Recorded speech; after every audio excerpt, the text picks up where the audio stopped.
In 1086, the clerks of William the Conqueror counted England's trees, not out of wonder, not out of reverence. They counted them the way they counted oxen and millstones, as machinery, as fuel, as the raw material holding an entire civilization together. And what they found should have ended the story before it began. Barely a seventh of England was forest, and everything, every fire, every fence, every loaf of bread, every barrel of ale, every nail driven through every beam of every church in the country, everything ran on wood. The math was brutal and simple. A civilization that hungry, sitting on a resource that thin, should have stripped itself bare within a generation. The trees should have been gone before the ink dried on those ledgers. And yet, the same villages cut fuel from the same woods for 500 years. 5 centuries of axes, 5 centuries of fires, and the woods never ran out. Today, a country with power stations and global supply chains burns millions of tons of imported wood every single year just to keep the lights on. A medieval village burned its own, forever, from a circle it could walk in an afternoon. We are the ones running out. They never did. The secret wasn't willpower. It wasn't law, or piety, or some lost instinct for restraint that modern people have forgotten. It was something colder than all of that. A blade, and the precise, hard-won knowledge of exactly when to swing it. How do you burn a forest for 5 centuries and end up with more trees than you started with? That question has an answer. It is not what you expect. And tonight, we build that system from the ground up, one problem at a time, starting with a single stump and ending with something that outlived an empire. Start with the arithmetic, because the arithmetic is where the story almost ends. Fell an oak for the fire, and its replacement is an acorn. That acorn needs 60, 80, sometimes 100 years to become the tree you just burned in a single winter. One tree, 1 century. Now multiply that against the appetite of a village. 30 families, a fire burning every single day in every single hearth, and that fire was only the beginning. The bread oven wanted fast-burning bundles of brushwood. The brewer wanted fuel for every batch of ale. And ale wasn't a luxury. It was the daily drink, safer than water, brewed on a weekly cycle that never stopped. Lime kilns ate wood to make the mortar holding up the churches. Salt pans boiled brine over open fires for days at a stretch. And then the fences, the plows, the carts, the house frames, the hurdles that moved every sheepfold across every pasture in the country. Nearly every object in a medieval village that wasn't food, stone, or iron was wood. Imagine being the village elder standing at a fresh stump in January, breath fogging in the cold, doing that math in your head, knowing that your grandchildren would be gray before that single spot gave warmth again. Plant a tree and wait. The phrase sounds reasonable until you run the numbers, and then it doesn't sound like a solution at all. Plant and wait loses that race so badly, it isn't even worth running. So the people who needed to solve this problem, people with no margin for error, no fallback, no imported alternative, they watched, and what they saw changed everything. Cut down a hazel, an ash, an oak, a willow, a lime, and the tree does something that still surprises people the first time they witness it. It refuses to die. The stump sits through one cold winter, silent, seemingly finished. And then spring arrives, and the stump erupts. A ring of new shoots leaps from the cut. 5, 10, sometimes 20 of them, and they do not grow at the cautious pace of a seedling, feeling its way into an unfamiliar world. They grow with the full, unrestrained force of an adult root system behind them. A root system that may have spent 50 years quietly building its reserves underground, and lost none of that power when the trunk came off. Shoots from a cut stump can put on 6 feet in a single season. In 7 to 10 years, they are poles as thick as your arm. Cut those, and the stump simply does it again, and again. There is no meaningful limit to how many times it will repeat that cycle. The tree wasn't surrendering when the blade came down. It was waiting. Every stump was a compressed spring, held down for decades by the living crown above it. And the moment that crown fell, the signal that had kept thousands of dormant buds asleep under the bark simply vanished. The whole reserve woke at once, and everything the roots had silently stored for half a century came screaming upward toward the light in a single season. The workers who lived off this understood it as craft, before anyone understood it as biology. They cut in winter, when the tree's energy was banked below ground. They cut low and clean, at an angle, so rain would shed off the stump instead of pooling and rotting it. And they learned each species the way you learn a reliable colleague. Hazel coming back fast and straight, ready in about 7 years. Ash and oak taking longer, but paying in heavier poles worth the wait. Willow barely seeming to notice the axe at all. What grew back from these cut stumps was called underwood. And underwood, not the great standing timber, not the ancient trunks, was the actual crop that most English woods existed to produce. The practice has a name, coppicing. It comes from a French word meaning a blow of the axe. The cut stump itself is called a stool. And it is not a medieval invention. When archaeologists lifted a wooden walkway out of the peat of the Somerset levels, a track built across the marshes nearly 6,000 years ago, they found it was made entirely from coppiced poles, cut from stumps that Stone Age hands had already been harvesting on rotation. Medieval England did not discover this trick.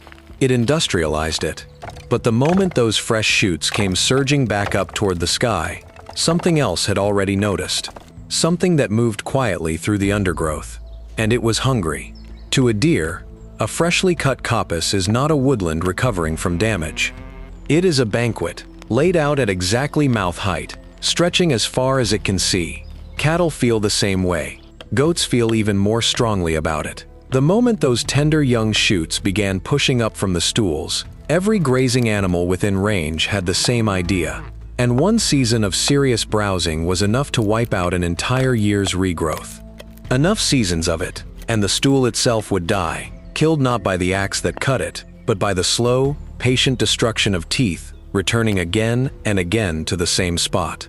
The axe never killed these woods. Teeth could, and the people who depended on those woods understood exactly what that meant.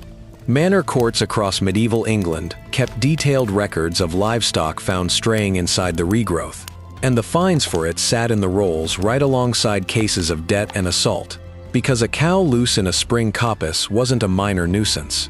It was arson in slow motion. The damage wasn't dramatic, but it was permanent, and permanent damage to a coppice stool was damage to next year's income, and the year after that, and every year that followed for the rest of your life and your children's lives after you.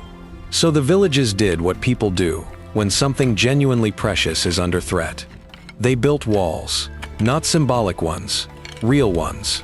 Earthen banks raised to the height of small ramparts, with a ditch dug on the outside so that any browsing animal approaching from the open field faced a climb and a barrier in a single motion. The tops of those banks were finished with fences or laid hedges, and inside each freshly cut panel, the workers built dead hedges from the very tops and trimmings of the trees just felled. A fence grown, cut, and rebuilt entirely on site, out of the material the site itself had just produced. These weren't just fences.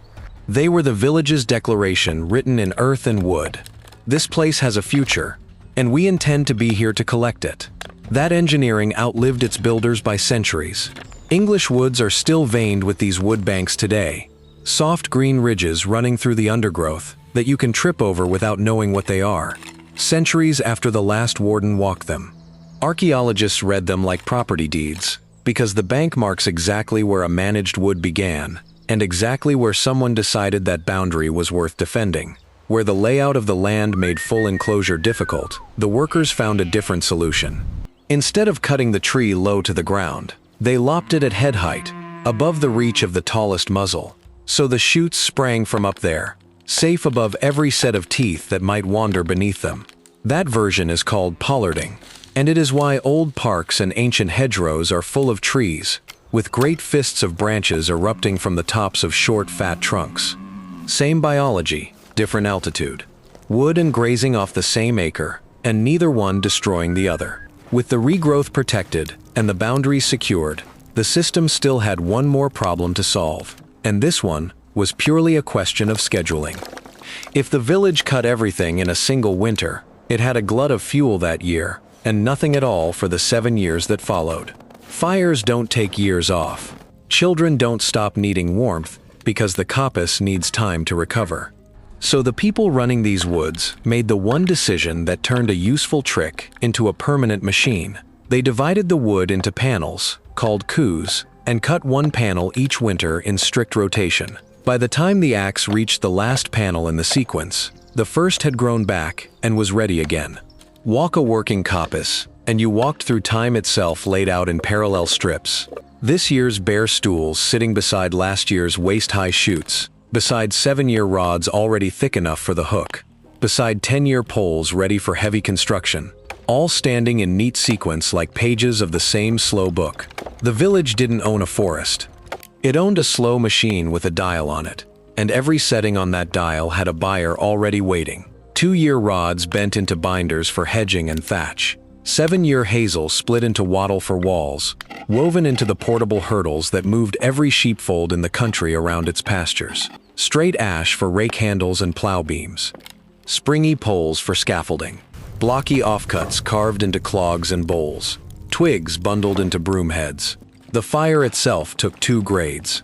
Thick billets for the long overnight burn, and tight bundles of brushwood sold by the hundred to bakers and brewers who needed a fast, roaring flame under an oven in the early morning dark. And when iron entered the picture, the coppice fed that too. Charcoal, wood baked in sealed, smoldering mounds, until only near pure carbon remained, could reach the temperatures an open fire never could. Temperatures hot enough to work metal.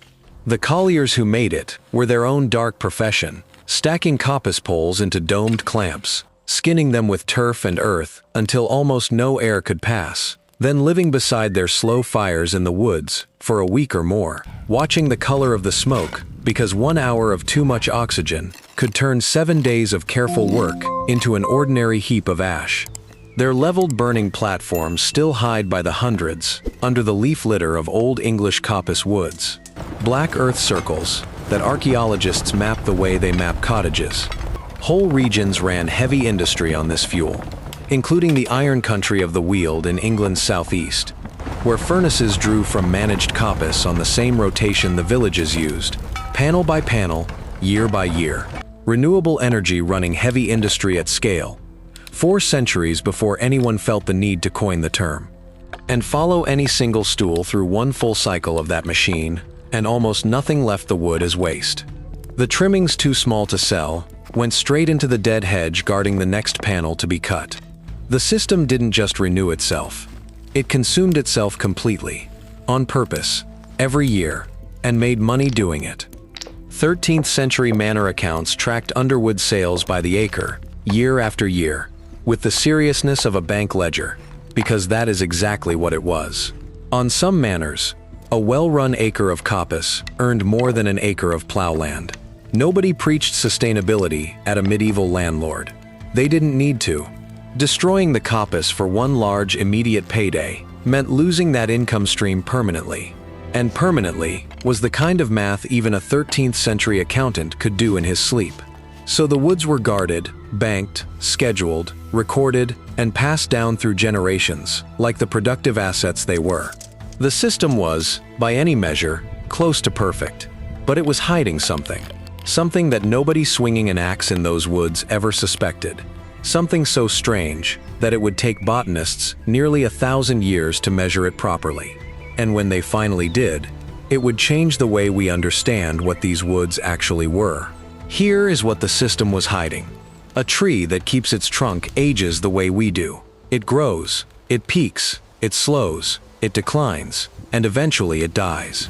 Even the great oaks, the ones we rope off and photograph and build nature reserves around, rarely see 1,000 years.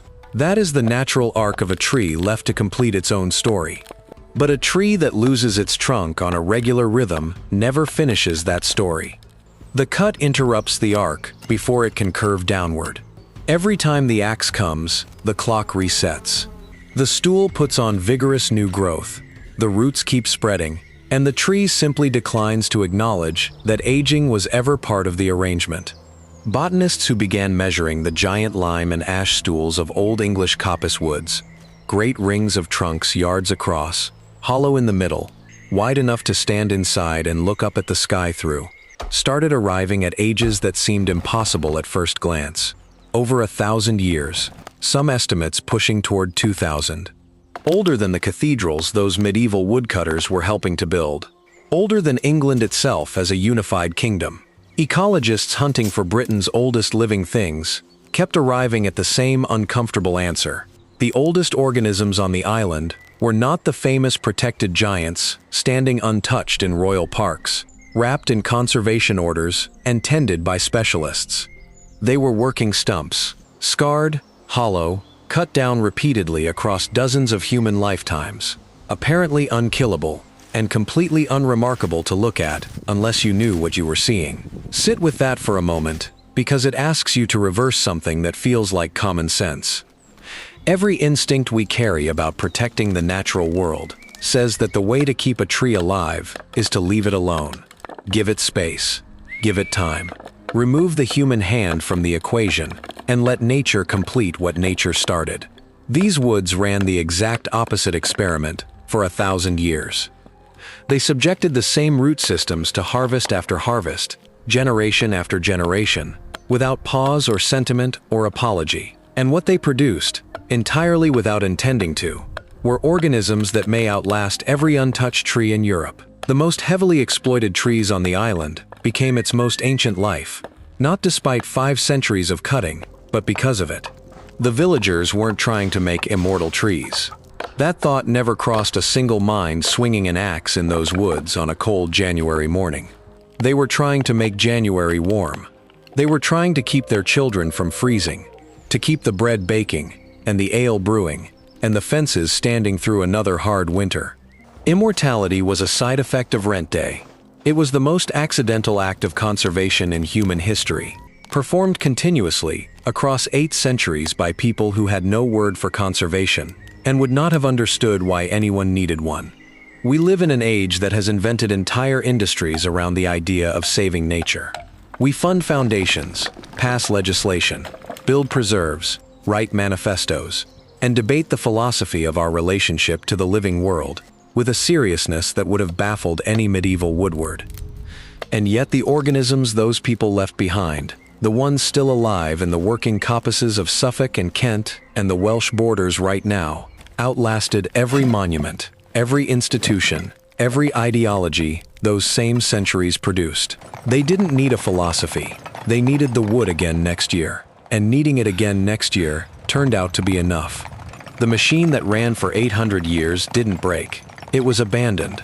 Coal crept into the hearths across England through the 18th and 19th centuries, and the coppice lost its primary market almost without anyone noticing. Not in a single dramatic moment, but product by product, decade by decade, the way a language dies when the last generation stops finding it useful. Iron makers switched to coke, and the charcoal industry collapsed. Wire replaced wattle. Sawn timber and steel replaced poles. Plastics replaced almost everything else. The buyers for 2-year binders and 7-year rods simply stopped existing, one trade at a time, until by the middle of the 20th century, the rotation wheel had stopped turning across most of Britain. Stools that had been cut on schedule since the Plantagenets stood waiting for an axe that never came back. The woods were fine. What died was the need. And here is the final paradox, the one that closes the circle on everything this system was. Stopping the axe didn't save these places. It began killing them. A working coppice is a wood full of light and weather. Every winter's cut throws a new panel open to the sky, and the response is immediate and spectacular. The first spring after cutting, the cleared ground erupts into wildflowers, bluebells, primroses, wood anemones, violets. Feeding on sunlight, the closed canopy had been rationing for a decade. Butterflies follow the flowers. Nightingales nest in the dense thickets of year 3 regrowth. Dormice run the hazel rods like highways. The entire community of life in those woods had 1,000 years to synchronize its rhythms to the wheel of cutting, and when the cutting stopped, the lights went out. Neglected stools stretched tall and dense until they split apart under their own weight. The species that had evolved to live in the bright, open cycle starved in the accumulating shade. Conservation surveys kept finding the same result. The richest life in any Old English wood clung to the panels where cutting had continued, and disappeared where it had stopped.